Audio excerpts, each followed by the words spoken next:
Hello, नमस्ते and welcome to अपना post presence मन से बात। यहाँ हम आम लोगों की कहानियाँ सुनते हैं जो कि सोसाइटी में पावरफुल और इम्पैक्टफुल काम कर रहे हैं।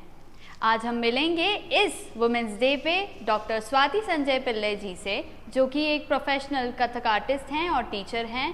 सीईओ एंड फाउंडर है नवदा कथकालय की, जो कि वुमेन एम्पावरमेंट के लिए भी काम करती हैं। तो आइए मिलते हैं स्वाति संजय पिल्ले जी से।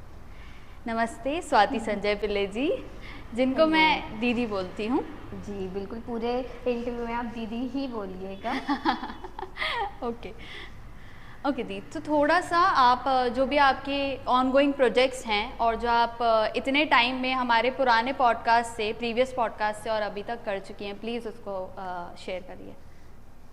प्रीवियस में जैसे हमने बात की थी कथक घरानों के बारे में, हाँ, और नेपोटिज्म के बारे में, है ना, और आप कथक के फील्ड में क्या क्या कर सकते हैं। करेक्ट। आज हम इस सब्जेक्ट पे बात करेंगे कि कथक तो मैं सिखा रही हूँ इतने टाइम से, लेकिन उसको सिखाते सिखाते अब मैं क्या क्या चीज़ें फेस कर रही हूँ। हाँ, या अब जाके मैं ये भी बोल सकती हूँ कि इसमें और क्या क्या इनोवेटिव हमने किया है, इनोवेशन लेकर आए, एनहांसमेंट लेकर आए।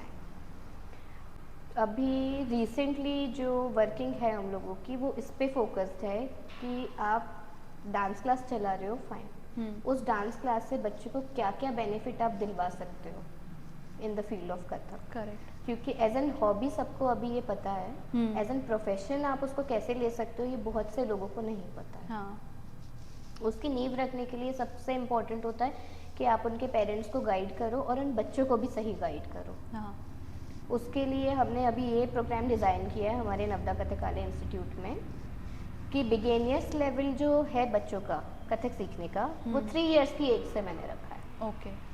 3 इयर्स का पहला बैच रहेगा। उसके बाद आपका 9 इयर्स का बच्चा रहता है, 9 to 12, फिर है 15 to 18, फिर 18 के अबव जितने भी रहेंगे उनको अलग अलग स्लॉट्स में हमने डिवाइड किया हुआ है। बट उसमें ये एक बेनिफिट है कि जो 3 इयर्स का बच्चा अगर सीख रहा है और अगर जो 20 इयर्स या अबव एज का भी पर्सन कोई सीख रहा है, तो वो सेम बैच में ही मैं उनको रखती हूँ। ओके। ताकि उससे क्या है ना, एक कॉम्पिटिटिवनेस, हेल्दी कॉम्पिटिटिवनेस की एक भावना रहती है कि वर्क हार्ड वो थोड़ा ज़्यादा कर पाता है। हाँ हाँ हाँ। और बच्चों को भी ये लगता है कि ठीक है, अगर दीदी कर सकती है तो हम क्यों नहीं कर सकते, हम कर सकते, बड़ों को लगता है हम कर सकते, बच्चा कर सकता है तो हमें वो तो और ही ज़्यादा करना चाहिए। हाँ, कॉम्पिटिटिवनेस ज़रूरी है। बिल्कुल हाँ, बिल्कुल, तो बट वो हेल्दी तरीके से रहे। Correct correct correct. दी, क्योंकि कथक की हमेशा से हिस्ट्री रही है और स्टोरी टेलिंग ज़्यादा होती है इसमें, तो कुछ ऐसा इसमें है जो कि औरतों ने इसमें शेप अप करने के लिए कंट्रीब्यूट किया हो कथक की इंडस्ट्री में।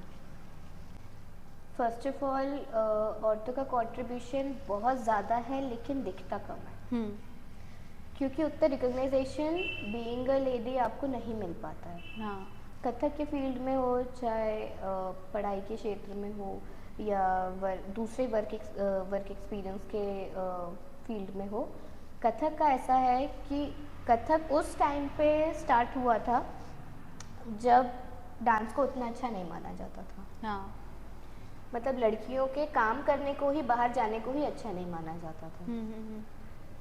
तो आप जब उस टाइम पे अगर कुछ हिम्मत कर रहे हैं, जैसे कथक के अलग अलग घराने मैंने पिछले पॉडकास्ट में आपको बताए थे, तो उन घरानों के हिसाब से अलग अलग कथक आर्टिस्ट, जैसे मैं अगर बात करूं कथक क्वीन की, तो सितारा देवी जी की मैं बात करती हूँ। उन्होंने उस समय, उनके फादर ने सबसे ज़्यादा उन्हें सपोर्ट किया था, क्योंकि वहाँ पूरी सोसाइटी बोलती थी अरे डांस करती है, अच्छा नहीं है, नाचने गाने घराने के टाइप के लोग हैं, तो बहुत सी बातें सुनने को मिलती थी। आज भी जिनकी रिग्रेसिव सोच है, हाँ, आज भी आपको वो चीज़ देखने को और सुनने को कहीं ना कहीं मिल जाती है। करेक्ट। थोड़ी कम होगी पर वो मिलती पर है। हाँ, हाँ, एग्जैक्टली। तो सिर्फ पढ़ने से आपका माइंडसेट चेंज हो जाए, मैं इस चीज़ पे बिलीव नहीं करती हूँ। आपका माइंडसेट चेंज करने में आपके मॉरल वैल्यूज सबसे ज़्यादा एक रोल प्ले करती है ओवरऑल। हाँ, या आप जिस सोसाइटी में उठते बैठते हो या काम करते हो। तो जब सितारा देवी जी ने उस समय कथक करना शुरू किया था, हाँ, है ना, घराने को हमारे टर्मिनोलॉजी में कहते हैं नाचना, घराने को नाचना शुरू किया था, राइट। तो जब उन्होंने उस चीज़ का प्रैक्टिस किया था तो वो बहुत कम एज के थे। उसके बाद धीरे धीरे क्योंकि उस टाइम पे ये भी एक कमी थी, फीमेल गुरुज नहीं होते थे। ओह, क्योंकि डांस को अच्छा नहीं मान रहे हो आप, तो वो सिर्फ तो मेल सिखाएंगे कैसे? सीखते भी आप मेल से ही थे, ओके। सिखाते भी आपको मेल से ही थे। और आपको उतना एक्सपोजर इसलिए भी ज़्यादा नहीं मिल पाता था क्योंकि इतना मीडिया कवरेज भी नहीं था। हाँ, आम पब्लिक तक तो वो चीज़ पहुंच ही नहीं पाती थी, जा ही नहीं पाती थी। लेकिन जितना भी उन्होंने उस टाइम पे किया, स्टेज शोज करे, वो दूसरों के लिए ये गेट, ये पाथ ओपन हुआ हाँ। कि जब वो उस घराने से डांस कर रही हैं तब दूसरे लोगों ने देखा, अरे कि पैसे भी मिल रहे हैं, नाम भी मिल रहा है, ओह। इज्जत भी मिल रही है। हाँ हाँ हाँ। तो दूसरों ने धीरे धीरे अपने अपने घरानों के लोगों ने सिखाना अपने बच्चों को शुरू किया। जैसे मैं बोलती हूँ कि शोभना नारायण जी, वो भी बहुत एज के और बहुत बड़े आर्टिस्ट हैं। उसके बाद आप बोलो बनारस घराने में नलिनी दीदी और कमलिनी दीदी, उन्होंने भी मतलब किया। धीरे धीरे फिर केंद्र स्थापित हुए, जैसे कथक केंद्र हो गया आपका, है ना। दिल्ली में आप जाओगे तो जैसे कथक की पूरी लॉबी मिलेगी आपको। वहाँ बड़े बड़े गुरुजी रिटायर हो जाते हैं। हाँ। तो वो अपने अपने क्लासेस केंद्र, सेंटर्स को केंद्र बोलते हैं, राइट। तो वो अपने अपने सेंटर्स खोल के बैठे, कोई ध्रुपद गायन के लिए, कोई कथक के लिए, कोई म्यूज़िक इंस्ट्रूमेंट्स के टीचर होते हैं। और वो बहुत अच्छे लेवल पे बाहर के लोगों को भी, फॉरेनर्स भी आते हैं वहाँ सीखने, आते हैं हाँ। तो वो भी एडमिशन लेके अपना आर्ट फॉर्म सीखना चाहते हैं। हाँ, हम जितना इस चीज़ को ऑब्जर्व नहीं कर पाते या हम इस चीज़ को सीखने में इतने इंटरेस्टेड नहीं रहते हैं कुछ लोग, बट फॉरेनर्स बहुत एक्टिवली इस चीज़ को सीखने के लिए आगे आते हैं। और वो लोग पता है कभी भी ये नहीं बोलते कि आप इसको इजी करके बताओ। हाँ, वो जैसा सिखाओगे ना उतने ही डिफिकल्ट तरीके से वो उस चीज़ को करते भी हैं। हाँ, मेहनती बहुत होता है। हाँ। जैसे मुझे एक एग्जाम्पल याद आ रहा है। मैं छोटी थी, मेरी डांस क्लास में एक दीदी आती थी जापान से, वो जापानीज थी। और उनका नाम मारी था, तो हम मारी दीदी उनको बोलते थे। वो 4 महीने में इतनी परफेक्ट हो गई थी कि हम लोग साल भर से सीख के जो स्टेप कर पाते थे, फुटवर्क का काम करते थे, 4 महीने में उस बंदी ने अपने लगन से सीख लिया। और बहुत डिफिकल्ट है ये चीज़। वो बहुत शार्प है, बहुत फोकस्ड थी। मैंने एक चीज़ ये नोटिस की है कि बाहर का जो भी बंदा आके अपने आर्ट फॉर्म को सीखने की कोशिश करता है, वो इतना शार्पली सीखता है, उसका फोकस ही वही रहता है कि मैं यहाँ क्यों आया हूँ, काम सीखने आया हूँ, तो मैं काम सीख के ही जाऊँगा। डिसिप्लिन। दी, जैसे कि आप कुछ जो फेमस पर्सनालिटीज़ हैं उनका नाम ले रहे थे, तो ऐसे ही आपकी कोई फेवरेट इंस्पिरेशनल स्टोरी या जो फीमेल आर्टिस्ट हैं उनके बारे में आप प्लीज़ स्टोरी शेयर करिए। फीमेल आर्टिस्ट तो जैसे बचपन से हम बहुत सी चीज़ों को देख के बड़े हुए, राइट। हाँ। इम्पैक्ट हर चीज़ का पड़ता है हमारे ऊपर। तो मैंने सबसे पहले, मुझे नहीं पता था खजुराहो डांस फॉर्म जैसा भी कुछ है, फेस्टिवल जैसा भी कुछ होता है। ओके। लेकिन क्योंकि 90s के हैं तो दूरदर्शन पे आता था खजुराहो नृत्य समारोह। हाँ। उस समय दूरदर्शन ही ज़्यादा चलता था, राइट। एक मीडियम, सोर्स ऑफ मीडियम आपका था।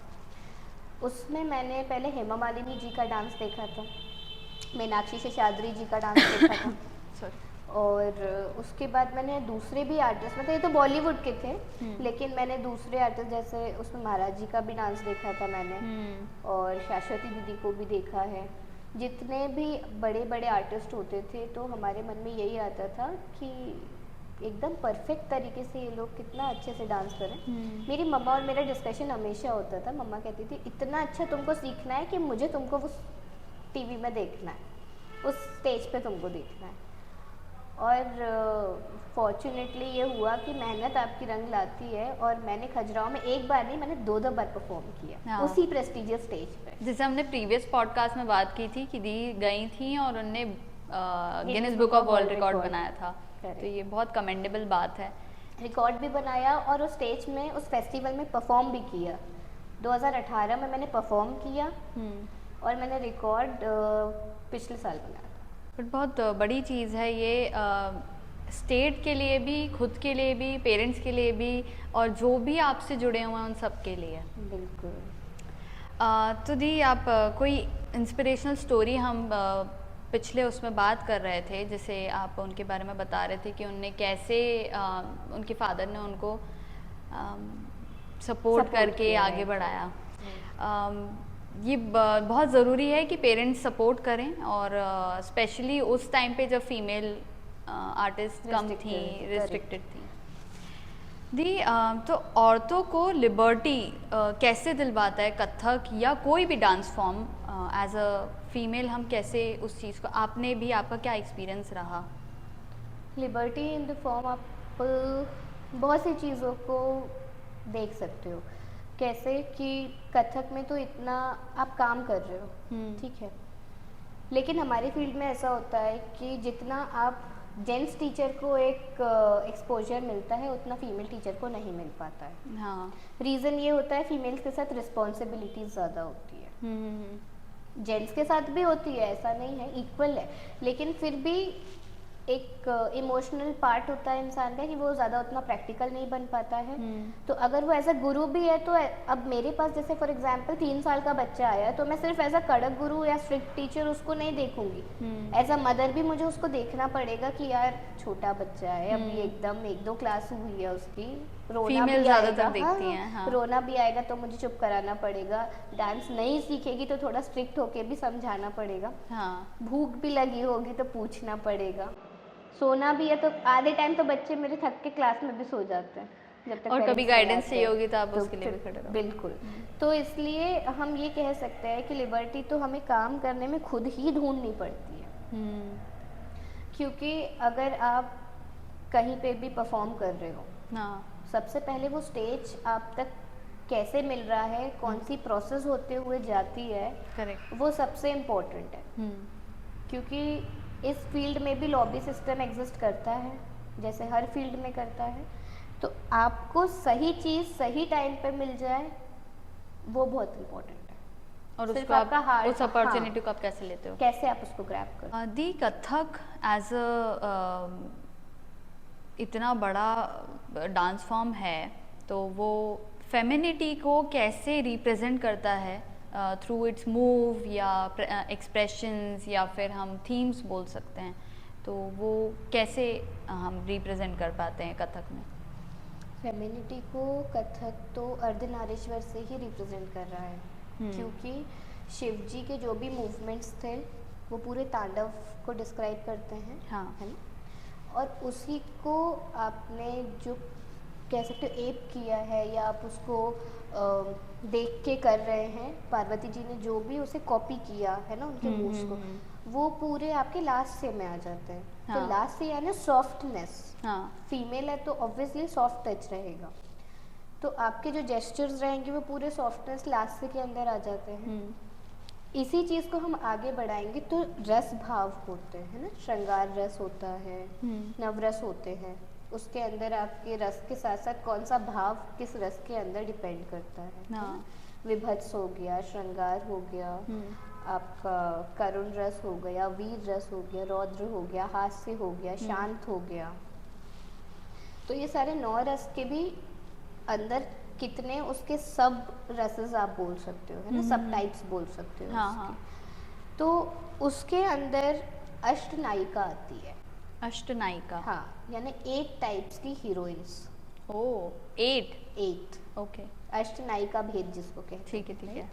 तो अष्टनायिका भेद में क्या होता है कि कोई हीरोइन किस भाव को रिप्रेजेंट कर रही है। फॉर एग्जाम्पल जैसे अभिसारिका नायिका है ना, तो अभिसारिका नायिका को आप कैसे रिप्रेजेंट करोगे कि उसके अंदर कृष्ण के लिए वो क्या फील कर रही है। जैसे हमने एक कैरेक्टर कृष्ण जी का ले लिया, ठीक है, और या आप राधा कृष्ण को सोच के कर सकते हो, या एज एन हीरो कोई और है, हीरोइन कोई और है ना, नायिका कोई और है, तो आपने ये सोच लिया कि उसके अंदर उसका कौन सा भाव आना चाहिए था। अगर फॉर एग्जाम्पल प्रेक्षा पतिता नायिका है, ठीक है, तो अब प्रेक्षा पतिता नायिका क्या सोचेगी कि भाई उसके हस्बैंड ने उसको छोड़ दिया है, तो उसके वियोग में उसके अंदर क्या भाव आ रहे हैं। तो ये 8 में ही टाइप्स कंसिस्ट के अंदर हैं ये। ओके। कि जब वो उसको एक गाने के फॉर्म में बताना चाहेंगी, एक्सप्रेस करना चाहेंगी डांस के थ्रू, हाँ। तो वो पूरा एक्सप्रेशन और वो पूरा सीन क्रिएट करके दिखाएंगे आपको। अच्छा। कि ये नायिका ये फील करती है, ये नायिका ये फील करती है, ये नायिका ये फील करती है, ये नायिका ये फील करती तो उसको अष्टनायिका का है। अष्टनायिका थीम भेद। बोल सकते हैं हम? हाँ, अष्टनायिका भेद भेद टाइप्स। ओके। तो ऐसी कोई कंपोजिशन है जो कि आपने कोरियोग्राफ की हो ऑन वुमेंस डे या वुमेन एम्पावरमेंट से रिलेटेड या एक वुमेन से रिलेटेड? वुमेन एम्पावरमेंट तो मैं सबसे अच्छा एग्जाम्पल अभी रिसेंटली हमको एमपी कल्चरल डिपार्टमेंट ने जब भेजा था, नर्मदा उत्सव, नर्मदा जयंती थी। निर्जरणी महोत्सव के नाम से हर साल हमको एक प्रोग्राम मिलता है, जहाँ जहाँ से नर्मदा जी निकली हैं वहाँ पे घाट पे हर साल प्रोग्राम्स होते हैं। तो इस बार मुझे सेठानी घाट मिला हुआ था, वहाँ पे मैंने नर्मदा गा था, यानी शिवस्य सुता नर्मदा, नर्मदा जी के ऊपर पूरा मैंने एक नृत्य नाटिका को तैयार कराया था कथक के फॉर्म में, कि उनकी पूरी स्टोरी, एक्चुअली मुझे भी उनकी पूरी स्टोरी जब तक नहीं पता थी जब तक मैंने रिसर्च करके खुद के लिए एक नाटक तैयार नहीं किया था, नृत्य नाटिका। हाँ। जब मैंने उसको पढ़ा तो मैंने ये जाना कि वो कितनी ज़्यादा सेल्फ एस्टीम्ड थी, और सिर्फ इतनी सी बात थी कहने के लिए कि ठीक है, एक राजा ने उन्हें रिजेक्ट करके चीट कर दिया था, तो वो उल्टी दिशा में जाके बहने लगी थी। वो कहीं भेड़ाघाट से, हाँ, अमरकंटक से उनका उद्गम है। हाँ। और फिर वो छुपते छुपाते भेड़ाघाट के गलियों से निकलती गई थी, गुस्से में गई थी, वो उल्टी दिशा में, ऑपोजिट डायरेक्शन में गई थी वो, क्योंकि वो चीटिंग बर्दाश्त नहीं कर सकती थी। ये कुछ हम लोग को पता पड़ा है स्टोरी भी मेखलराज पर्वत से। हाँ। एक्चुअली वो शिव जी की पुत्री थी, शिवस्य सुता नर्मदा, इसलिए हमने सुता यानी बेटी, इसलिए हमने उनका नाम, बैले का नाम दिया था हमारे, शिवस्य सुता नर्मदा। शिव जी के स्वेद यानी पसीने से उत्पन्न हुई थी वो। अच्छा। तो इतना माइन्यूट तो मुझे भी नहीं पता था जब तक मैंने उसके बारे में ग्रंथों से रिसर्च नहीं किया था पूरा। तो सबसे बड़ा वुमेन एम्पावरमेंट तो यही है कि सेल्फ कॉन्फिडेंस और सेल्फ स्टीम आपको सबसे पहले अपनी रखनी है। हाँ, खुद को पहले रखना है। खुद को पहले रखना है, रिस्पेक्ट को उन्होंने पहले रखा। चाहती तो वो भी सरेंडर होके सेम उसी राजा से शादी कर सकती थी, करेक्ट। लेकिन जब उन्होंने देखा कि उस राजा ने उनकी जो दासी थी जोहिला, हाँ, उनकी जो दासी थी उसके साथ चीट किया, तो फिर उन्होंने वो बर्दाश्त नहीं किया और उन्होंने ताउम्र कुंवारी रहने की कसम खाई और वो उल्टी डायरेक्शन में जाके बहने लग गए थे। ये इंस्पायरिंग स्टोरी है नर्मदा जी के बारे में, जो कि हम में से बहुत सारे लोग हैं जिनको पता ही नहीं है। पता नहीं, करेक्ट। और जब उस समय में नर्मदा जी इतना अपना सेल्फ कॉन्फिडेंस रख सकती है, सेल्फ रिस्पेक्ट, तो आज के यूथ को तो क्यों नहीं रखना चाहिए। करेक्ट, हम क्यों नहीं रख सकते उस चीज़ को। दी, जैसे पॉपुलैरिटी इंक्रीज हो रही है और इतनी बढ़िया कंपोजिशन एक आपने की है, तो ऐसा होता है क्या कि अभी औरतें ज़्यादातर कथक में इन्वॉल्व हो रही हैं या उसका एज अ प्रोफेशन ले रही हैं? आप तो हैं ही, या आपने इस चीज़ को देखा हो, ऑब्जर्व किया हो रही हैं, लेकिन इस साइट को देखकर कि प्रेस रिलीज में मेरा फोटो आ रहा है, फेमस हो रहे हैं। हाँ, लेकिन कोई भी स्ट्रगल करना नहीं चाहता उस फेमस होने के लिए। सबको ये दिख रहा है कि हाँ, आप एज एन कथक आर्टिस्ट बहुत रिनाउंड हो जाते हो, है ना, अपने शोज मिलते हैं, क्लासेस मिलती है आपको, आपकी कल्चरल गवर्नमेंट इतना दे देती है, सम्मान देती है, प्रोग्राम्स देती है। मैं कहती हूँ हर चीज़ के मेरिट्स भी हैं, डीमेरिट्स भी हैं, राइट। मेरिट्स आपको तभी मिलेंगे जब डीमेरिट्स को आपको झेलने की क्षमता रहेगी। लेकिन उसके बीच का जो ब्रिज है, हार्डवर्क, वो कौन करना चाहता है? हमको ही करना पड़ेगा। दूसरे पर वो लोग कर नहीं पाते। उस हार्डवर्क ब्रिज को सब क्रॉस नहीं करना चाहते, वो शॉर्टकट ब्रिज को क्रॉस करना चाहते हैं। बट ये सिर्फ वुमेन्स ही नहीं, ये आजकल सारे ही लोग कर रहे हैं, पूरी जनरेशन ऑलमोस्ट यही कर रही है कि वो शॉर्टकट लेते हैं और शॉर्टकट से उनको हर चीज़ करनी है। हाँ, ये तो वो 2 मिनट्स मैगी वाला हिसाब यहाँ नहीं चल पाता है हमारे साथ, इसलिए हमें साधना है। हाँ, तो उसको टाइम भी देना है और एक्सपोजर है, बिल्कुल है। आप एज एन गुरु, मैं तो कहती हूँ सबसे बड़ा आपको अगर 2 शब्द की उपाधि मिल रही है, गुरु और गुरु माँ, तो वो मेरे लिए सबसे बड़ा है, क्योंकि मेरे डांस क्लास के बच्चे खुद ही मुझे गुरु माँ गुरु माँ गुरु माँ या माँ माँ कह के संबोधित करते हैं। तो मुझे बहुत प्राउड फील होता है कि एटलीस्ट मैंने इतने बच्चों के लिए कुछ तो किया है। हाँ, कुछ चेंज ला रही हूँ मैं इनके जीवन में। तो इसलिए है, हमारी फील्ड में काम भी बहुत है, बस यही है, आपको हार्ड वर्क करने की ज़रूरत है। कोई भी स्टेज परफॉर्मेंस कर रहा होता है, स्पेशली वुमेन, तो क्योंकि हम वुमेंस डे पे हैं और इस उपलक्ष्य पे बात कर रहे हैं, तो क्या वुमेन में कॉन्फिडेंस आता है while doing Kathak in terms of grooming या वे ऑफ लिविंग या सेल्फ केयर? बिल्कुल आता है। जैसे कि मैं आपको एक एग्जांपल देती हूँ। आप संचालय से हो, कल्चरल डिपार्टमेंट से, आपने मुझे कॉल किया कि मैम हम आपको 2 मंथ्स प्रायर एक नोटिस दे रहे हैं कि हमें एक प्रोग्राम प्रिपेयर करवाना है, ठीक है। अब आपके ऊपर है कि वो 2 मंथ्स के अंदर आप हमें क्या इनोवेट करके दे सकते हो जो पहले कभी नहीं हुआ है, टर्म्स एंड कंडीशंस, और विद इन टाइमलाइन कि 2 महीने के अंदर वो होना चाहिए, और आपका शो इस तारीख को है, ठीक है। तो वो शो चेंज नहीं होता है, डेट्स चेंज नहीं होती है। अब आप 5 आर्टिस्ट के साथ काम करो, 15 के साथ करो, या 20 लाओ या 60 लेके आओ, वो आपके अंदर है। पहले दिन से मेरे माइंड में फ्रेमिंग वर्क स्टार्ट हो जाती है कि मुझे एक आइटिनरी स्टार्ट करनी है बनाना। पहले मुझे बच्चों को देखना है कि मुझे क्या काम करना है। पहले मुझे ये सिलेक्ट करना है कि ठीक है, अगर इन्होंने एक नृत्य नाटिका कही है, दैट मीन्स मुझे 1 घंटे का प्रोग्राम तैयार करना है। स्टेज पे मुझे 1 आवर मिलेगा, ठीक है। उस 1 आवर के लिए पहले मुझे स्क्रिप्ट तैयार करनी पड़ेगी। स्क्रिप्ट के लिए मुझे पूरा लिटरेचर निकालना पड़ेगा, सिर्फ YouTube से नहीं होगा, सिर्फ गूगल से नहीं होगा, रिसर्च करनी पड़ेगी। मुझे पूरे उसके शास्त्र उठा के देखने पड़ेंगे, एग्जैक्ट उसकी स्टोरी पिक करनी पड़ेगी। अब वो शास्त्र तो इतने मोटे मोटे होते हैं, उसमें से भी मुझे कट शॉर्ट करना है, बैठ के पूरा स्क्रिप्ट तैयार करना है। उसके बाद उसकी रिकॉर्डिंग करनी है स्टूडियो जाके, उससे रिलेटेड म्यूजिक क्रिएट करवाने हैं, म्यूजिशियंस के साथ बैठ के काम करना है। जब वो रिकॉर्ड अच्छे से हो जाए उनके रियाज के साथ, स्क्रिप्ट पढ़ के, तब उसके बाद एक पोर्शन ख़त्म हुआ है सिर्फ अभी।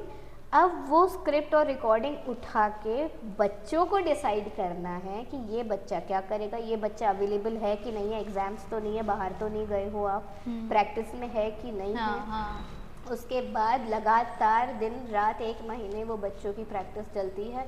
फिर मेरा पोर्शन जो मुझे रिवाइज करना है, मैं अपना रियाज करूँगी। इसके बीच में टाइम एक सेकंड की भी हमको ज़रूरत है। क्यों? क्योंकि उनकी कॉस्ट्यूम भी इसके बीच में मुझे रेडी करवानी है, कपड़ा लेके आना है, टेलर को देना है, हर चीज़ का हौच पच, मेकअप, ड्रेस, हेयर। उसके बाद आपका ट्रैवल, किस चीज़ से जा रहे हो, टिकट्स हो पाएगी नहीं हो पाएगी, नहीं हो पाएगी तो लास्ट ऑप्शन अपनी कार लो, बच्चों को लो, निकलो। उसके बाद वहाँ पे सारी चीज़ें मैनेज करवाना, किससे कोऑर्डिनेट करना है, उसके बाद एक प्रोग्राम तैयार होता है। और ये सिर्फ 2 महीने में हो रहा है? सिर्फ 2 महीने, ये 2 महीने तो बहुत हो गए। इस बार मुझे सिर्फ 15 दिन पहले इन्फॉर्म किया गया था कि मैम आपका प्रोग्राम है, आपको वहाँ करना है। वाह। और प्रॉप्स भी बनाने इसके बीच में। प्रॉप्स बनाने हैं? हाँ, क्योंकि डांस में बिना प्रॉप्स के तो आप डांस ड्रामा दिखा नहीं सकते स्टेज पर। तो जैसे आपके पास रोज़ बच्चियाँ आती हैं, तो आप उनको कहते हैं कि ग्रूम करो अपने आप को इस तरीके से? इसी प्रोसेस में उनकी ग्रूमिंग ऐसे रहती है कि सबसे फर्स्ट ऑफ ऑल जब वो डांस क्लास में एडमिशन लेते हैं, उनको रूल है कि आपको यहाँ यूनिफॉर्म में आना है। तो आपका वाइट कुर्ता, रेड लेगी, रेड दुपट्टा, ये हमारे डांस क्लास का कॉस्ट्यूम है। ओके। आई कार्ड्स आपको डांस क्लास के पहन के आने हैं, घुंघरू आपको लाने हैं। मेरे पास घुंघरू पूजन होंगी पहले आपकी। क्लास में आप एंटर करोगे, डिसिप्लिन में आपकी, इवन आपका डिसिप्लिन क्लास के टाइम से ही शुरू हो जाता है कि आप 11 बजे मेरे को घुंघरू बांध के खड़े हुए मिलने चाहिए रियाज के लिए। लेट आने का कोई भी 1 सेकंड भी आप लेट आए हो, आप बाहर खड़े रहोगे। ताकि आपको दूसरे के टाइम की वैल्यू करना आएगी। हाँ हाँ हाँ हाँ हाँ। अगर आप सही समय पे जा रहे हो तो आप दूसरे को बोलने के लिए भी अधिकारी रहोगे कि यार मैं तो टाइम पे आ गया था, आप नहीं आए। हाँ है ना? हाँ। तो वो आदत डेवलप हो जाएगी। सबसे पहले डिसिप्लिन। संडे को जो बच्चे लेट सो के उठते हैं वो बच्चे 7 बजे सो के उठ जाते हैं, नहा धो के पूजा करके बैठते हैं कि हमें डांस क्लास जाना है, रिवीजन करते हैं, घर पे रियाज करते हैं। उसके बाद डांस क्लास में एंटर होंगे, उनके स्लीपर्स तक लाइन से लगे रहते हैं। आप कभी मेरी क्लास को विजिट करोगे तो उनके स्लीपर्स भी आपको लाइन से लगे हुए दिखेंगे। वहीं से आपको डिसिप्लिन समझ में आ जाएगा। बच्चा आएगा, भगवान जी नटराज जी की पूजा करेगा, 2 अगरबत्ती बाहर भी लगा के आएगा। उसके बाद जो भी बड़े लोग रहेंगे सबके पैर को चरण स्पर्श करेगा, भूमि प्रणाम करेगा, उसके बाद डांस के लिए खड़ा होगा।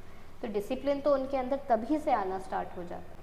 टाइम रहेगा, 1.5 घंटा रियाज करना है, वॉच देख के रियाज करेंगे। उसके बाद खुद ही स्टॉप करेंगे, बैठ के मेडिटेट करेंगे, बॉडी नॉर्मल करेंगे।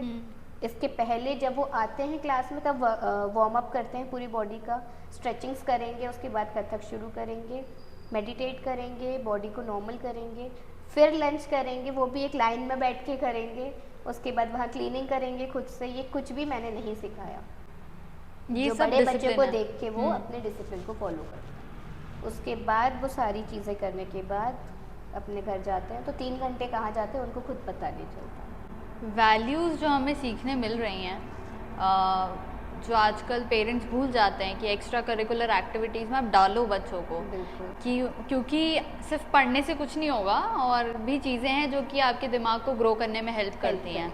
और अगर आप स्कूल से नहीं सीख पा रहे तो आप ऐसी जगह पे जाओ, इन टर्म्स ऑफ कथक हो गया या कोई भी, आप योगा चले जाओ, आपको खुद जिम जाते हो आजकल तो आप जिम चले जाओ, या कहीं पे भी जाओ तो आप एक डिसिप्लिन मेंटेन करने लगते हो खुद के लिए। बिल्कुल, और बॉडी के लिए भी वो चीज़ अच्छी रहती है। हाँ, फिर आप हैप्पी फील करते हो और बच्चों के अच्छे मार्क्स आने लगते हैं फिर। बिल्कुल। मार्क्स से मुझे याद आया, अभी बच्चों के पेपर चल रहे हैं, उसके बाद भी बच्चे डांस क्लास 1 घंटा आते हैं खुद से, और खुद 5 बजे उठ के बैठ जाते हैं, पढ़ाई करते हैं अपने घर पे कि मम्मा मुझे बस 1 घंटा क्लास जाने दो। माइंड फ्रेश करना बहुत ज़रूरी है। बिल्कुल, क्योंकि उन्हें डांस क्लास में आके ऐसे डर नहीं लगता है, बंधा हुआ फील नहीं होता है कि यार ज़बरदस्ती मुझे डांस क्लास जाना पड़ता। वो वाला फियर मैंने अपनी क्लास में रखा ही नहीं है। मैं स्ट्रिक्ट हूँ लेकिन काम के टाइम पे, कि जब मैं सिखा रही हूँ जो कह रही हूँ प्रॉपर सीखो। उसके बाद तो बच्चे बड़े सब इंजॉय करते हैं, वो अच्छे वे में अपना टाइम वहाँ पे इन्वेस्ट कर रहे हैं। दी, अभी तक डे टू डे लाइफ में, या आप एज एन एंटरप्रेन्योर या प्रोफेशनल वर्किंग वुमेन की तरह, आप क्या आपने चैलेंजेस एक्सपीरियंस की हैं? एक तो सबसे बड़ा मेरा डिफरेंस ये हुआ, सीबीएसई से स्कूलिंग थी पूरी, काम भी मैंने सीबीएसई के माहौल में ही किया था, फिर मैंने कॉर्पोरेट सेक्टर ज्वाइन किया था। उसके बाद कट टू कोविड के बाद 3 साल मैंने अभी गवर्नमेंट सीएम राय स्कूल में काम करना स्टार्ट किया। तो एक वो बोलते हैं ना, कल्चरल शॉक आपको मिल जाता है। तो रियलिटी चेक कि मतलब मैं सब अच्छे से, मुझे लिटरली उस टाइम पे ये नहीं लगा था कि अगर आज मैं फॉर एग्जांपल कथक क्लास जा रही हूँ, आ रही हूँ, तो ये कोई बड़ी बात नहीं है, ये लग्जरी मेरे को मिल रही है, राइट? दूसरों के लिए ये ड्रीम हो सकता है, ये मैंने नहीं सोचा था।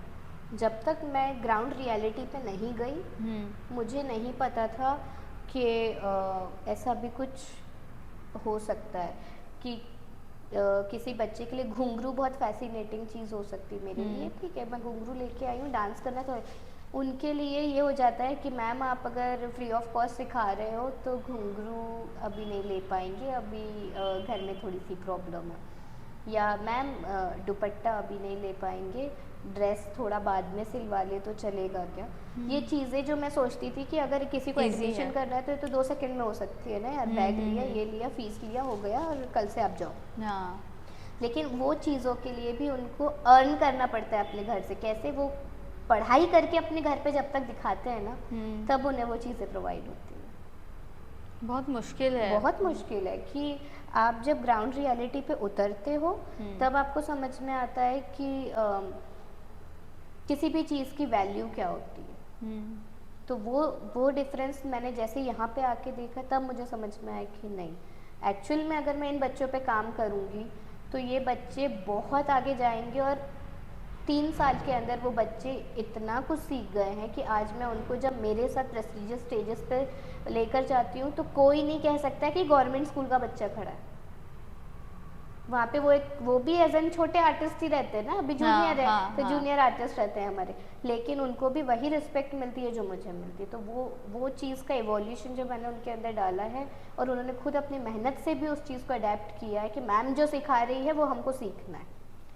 मेरे को एक डिफरेंस पूछना था दी पेरेंट्स का, कि अभी आप बता रहे थे कि कॉर्पोरेट सेक्टर या जो भी आपने प्राइवेट उसमें सिखाया है उनके लिए इजी है ये सब सारी चीज़ें करना। एज अ गवर्नमेंट टीचर आपने उनके पेरेंट्स में वो जो प्राउड मोमेंट रहता है वो सारे पेरेंट्स में सेम रहता है, पर उनके उसमें कुछ अलग होता है क्या कि नहीं मेरी बेटी वहाँ डांस करने गई, वो रिप्रेजेंट कर रही है अपने स्टेट को लाने के लिए तो पहले बहुत ज़्यादा आपको उनकी साइकोलॉजी पढ़नी पड़ती है। हाँ, क्योंकि उनका भी इसमें मैं ये नहीं कहूँगी, उनकी सोच का दोष नहीं दूंगी, एनवायरनमेंट सराउंडिंग में कभी उन्होंने डांस को वैसे देखा ही नहीं, उन्होंने लुक अपॉन करके ही देखा है, अबव कभी नहीं देखा कि यार ऐसा भी हो सकता है। हाँ, कि बच्चा अगर सिर्फ कथक कर रहा है तो क्या उसको नौकरी भी मिल सकती है। बच्चा कथक कर रहा है तो क्या उनको बड़े बड़े लोगों से मिलने को भी मिल सकता है। बच्चा कथक कर रहा है तो क्या उसका पेपर में फोटो भी आ सकता है। ये चीज़ें उन्हें नहीं पता थी। उन्हें क्या लगता था पढ़ाई छोड़ के डांस कर रही है। हाँ, पढ़ाई कर ले, पढ़ाई से ही तेरा फ्यूचर बनेगा, नाचने गाने में कुछ नहीं रखा है। जब उनको ये चीज़ समझ में आई कि जो हमारी बच्चों की टीचर है वो तो खुद पीएचडी करी हुई है कथक से, सिविल इंजीनियर भी हैं, तो पढ़ाई तो पीछे मैडम कहीं गई नहीं है। डांस भी आगे, पढ़ाई भी आगे है। तो धीरे धीरे उनको हमने समझाना शुरू किया कि जब मैं इतना पढ़ लिख सकती हूँ और आज मैं गवर्नमेंट टीचर हूँ, भले एज अ गेस्ट फैकल्टी में काम कर रही हूँ, लेकिन हूँ तो सरकार की ही ना। करेक्ट। तो आपका बच्चा भी इनिशियल तो यहाँ से शुरू कर सकता है। हाँ। फिर उनको समझ में आया, उन्होंने भेजना शुरू किया। फिर जब बच्चों का फ़ोटो पेपर में आता है, फिर उन्हें प्राउड मोमेंट फील होता है। उस प्राउड मोमेंट को और ज़्यादा फील कराने के लिए मैं हमेशा बोलती हूँ, जब भी बच्चे का शो हो भोपाल में हो तो पूरी फैमिली लेकर आओ। सिर्फ मम्मी डैडी नहीं, अड़ोस में पड़ोस में चाचा मामा दादा दादी सबको लेके आओ। और जो सबसे ज़्यादा विरोध करता है ना, उसको तो जरूर लेके आओ, स्पेशली लेकर आओ कि भाई तुम देखो कि तुम अपनी बेटी को क्या बोल रहे थे और आज तुम्हारी बेटी ने क्या करके तुमको दिखाया। हाँ, तब जाके उनके थोड़े से नेत्र खुलते हैं।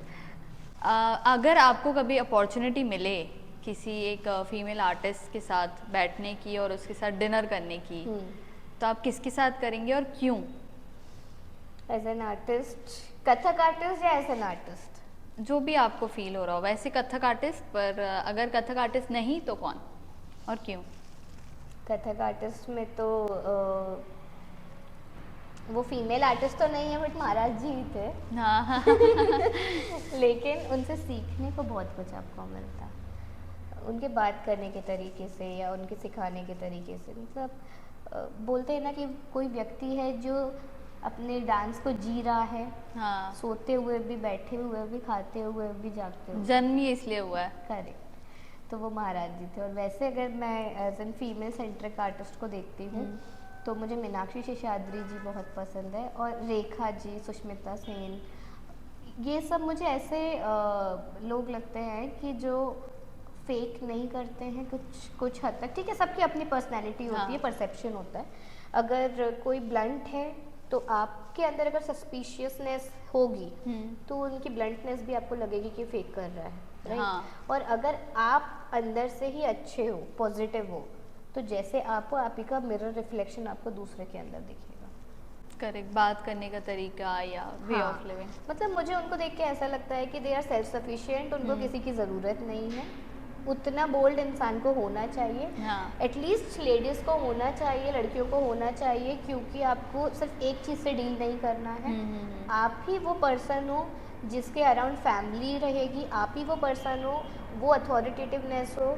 अब द्रौपदी मुर्मू जी हैं, ठीक है, वो भी लेडी है और अपने यहाँ की इतनी पावरफुल पर्सन पे है, हाँ, अभी हाँ। पोस्ट पे है, राइट। तो अगर वो भी कर सकती है और हमको तो करना ही है, हाँ। और हर एक को करना चाहिए। हाँ।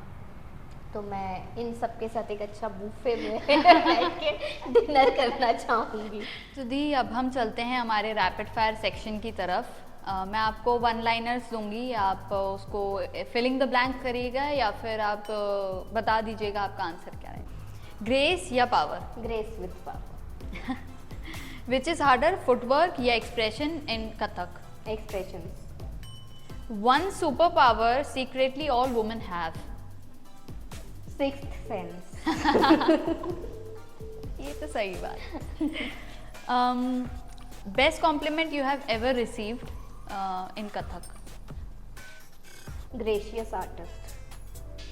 वाह। कोई ऐसा ताल या कोई ऐसा सॉन्ग जो कि आप हमेशा उस पर डांस करने के लिए रेडी रहते हो? 3 ताल। इजीएस्ट। कैसी रहती है वो 3 ताल? आप पढ़न करके तुमको बताती हूँ। मतलब पढ़न पे आने की जो भी रेसिटेशन है उसको हाँ। पढ़ के बोलना। ओके ओके ठीक है। ओके तो ये ताल का सेक्शन है, थोड़ा सा हम लगा के दिखा सकते हैं। ठीक है ठीक है। ठीक। जैसे था यानी सबसे कम स्पीड होती है। ठा। हाँ। लय यानी स्पीड। ठीक है। लय। था यानी सबसे कम, था दुगुन तिगुन चौगुन अठगुन और सो ऑन। ठीक है। तो ये हो गई धा, धिन, धिन, धा, धा, धिन, धिन, धा, धा, तिन, तिन, ता, ता, धिन, धिन, धा और धा। ये अभी सिर्फ था लय सबसे कम, जिसमें बच्चा डांस करना सीखता है तक। स्लो। हाँ, सबसे स्लो। और अगर ये सो ऑन बढ़ते हुए जाएगा तो फिर लास्ट स्पीड होगी धाधि निंदा धाधि निंदा धाधि निंदा धाधि निंदा धाधि निंदा धाधि निंदा धाधि निंदा धाधि निंदा धाधि निंदा धाधि निंदा धाधि निंदा धाधि निंदा धाधि निंदा धाधि निंदा धाधि निंदा धाधि निंदा धा। और ये कितने, जैसे हम अपना 16 स्टेप्स रहती हैं या 16 बीट्स रहती है। ओके ये 16 बीट्स का।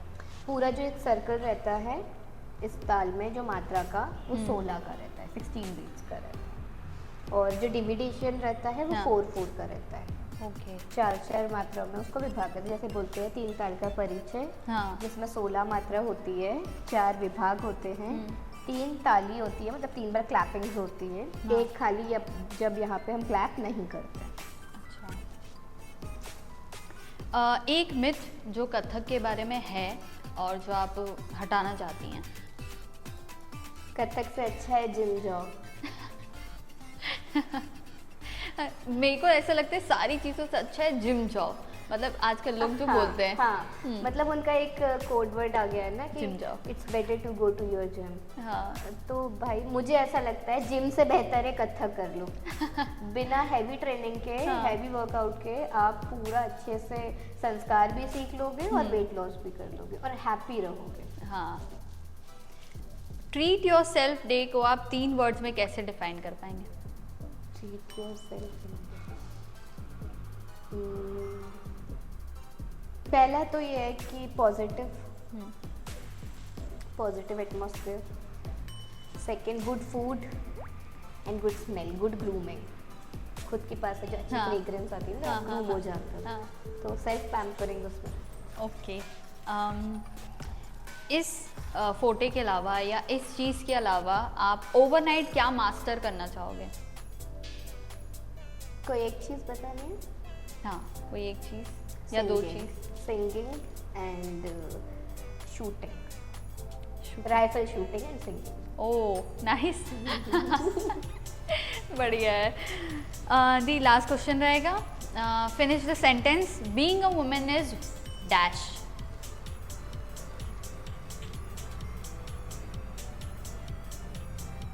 बहुत सारा है तो। Being a woman is very empowering, difficult, responsible, efficient, and number of things. and number. Actually, being woman is incredible. कोई तुलना नहीं है ना। हाँ। थैंक यू सो मच दी हमारे साथ इस वुमेंस डे पे जुड़ने के लिए और अपना एक्सपीरियंस कथक का शेयर करने के लिए, अपना नया नया जो प्रोजेक्ट्स आप लेके आ रहे हैं और जो भी इनिशिएटिव्स आप लेके आए हैं उस चीज़ के लिए, और कैसे डिफ़िकल्टी फेस करते हुए भी एज अ प्रोफेशनल आर्टिस्ट आप आगे बढ़ रहे हैं, और आप 3 साल से अभी आप गवर्नमेंट जॉब कर रहे हैं और बाकी तो आपने प्राइवेट किया ही है। और ये बताने के लिए कि नर्मदा जी का उत्पन्न कैसे हुआ, वो कहाँ से आई, वो जो स्टोरी टेलिंग है उसके बारे में। थैंक यू सो मच दी। इसी बात पे मैं आपको अपना पोस्ट की तरफ से एक गिफ्ट देना चाहूँगी। हम लोग क्योंकि ग्रीनरी को प्रमोट करते हैं और पिछली बार भी हम इसी थीम पे आए थे और इस बार भी, तो मैं आपको ये देना चाहूँगी। Thank you. लास्टली आप अपना पोस्ट के व्यूअर्स को क्या बोलना चाहेंगे? जैसे मैंने पिछली बार भी अपना पोस्ट के व्यूअर्स को यही मैसेज दिया था कि वर्क हार्ड कीजिए, उसके साथ साथ थोड़ा सा कीन होके भी काम कीजिए, ताकि जिसमें आपका मन लगे अगर उसको आप प्रोफेशन बनाओगे तो सबसे अच्छा रहेगा। थैंक यू सो मच हमारे साथ जुड़ने के लिए। अपना पोस्ट प्रेजेंस मन से बात। धन्यवाद।